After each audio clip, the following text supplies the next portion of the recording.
안녕하세요. 조이북클럽의 조이입니다.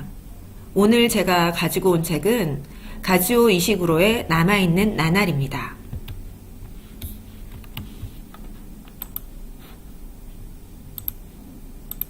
남아있는 나날은 주인공 스티븐슨 집사가 6일간의 여행을 떠나면서 자신을 돌아보는 이야기입니다.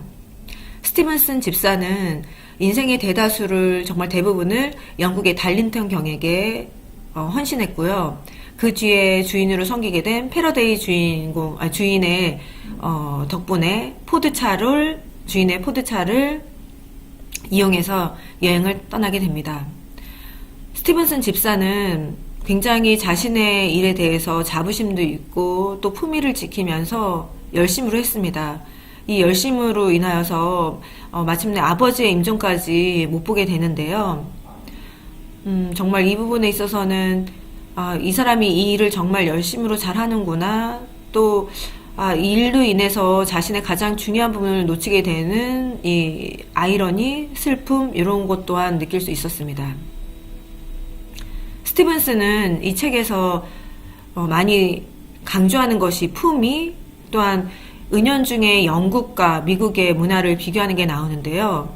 예를 들면 미국의 기사들은 주인하고 굉장히 재미나게 격이 없이 대화를 나누고 유머를 구사한다. 그에 비해서 영국의 기사가 그렇게 했다면 아마 경찰이 왔을 것이다. 미국은 과시욕이 있지만 영국엔 절제의 미가 있다. 또 극 중에 이런 대사도 나옵니다. 사람이 노예가 되어서는 품위를 갖출 수 없는 법이다. 이에 반해서 달링턴 경의 대자 카디널은 스티븐슨에게 이런 얘기를 합니다. 이 집에서 어떤 사람이 초대가 되고 어떤 일이 벌어지고 있는지 알고 있느냐. 그래서 자신은 스티븐슨이 그렇게 얘기를 해요.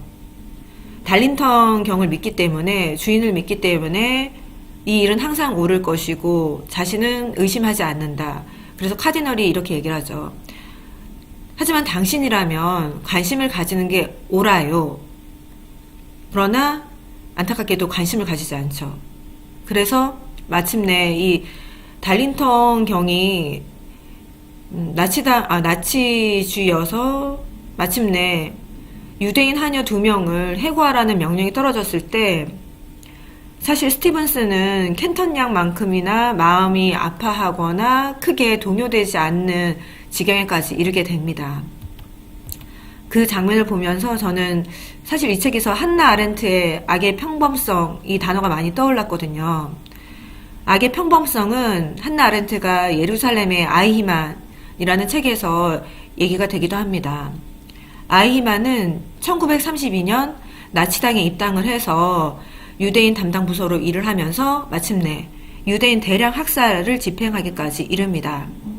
그는 한때 자신의 의무로 여겼던 것이 이제는 범죄로 불리게 되었다는 사실을 깨닫게 되는 것이지요. 아이히만의 재판 과정을 보면서 한나 아렌트는 이 사람은 어리석고 뭔가 부족한 것이 아니라 사유의 불능성이 문제이구나. 진정 생각하고 했다면 이렇게까지 악한 일을 하진 않았을 텐데 악은 어디에나 있을 수 있다. 이 평범성에 대해서 꼬집습니다. 이 책을 읽으면서 저는 나에게 스티븐슨의 모습은 없었나? 네, 사실 많이 있었습니다. 네.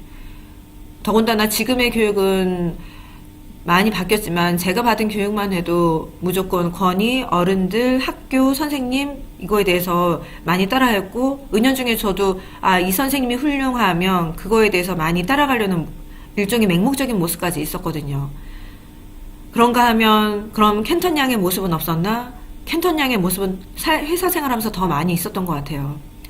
이것이 불의가 아니라고 생각하면서도 그것에 대해서 적극적으로 저항하지 못하고 대응하지 못하고 결국 내 밥벌이를 위해서 나도 그냥 그 자리를 지켜야 했던, 그런가 하면 달린턴 경의 모습은 없었나? 해고된 유대인 하녀의 이런 약자는 없었나?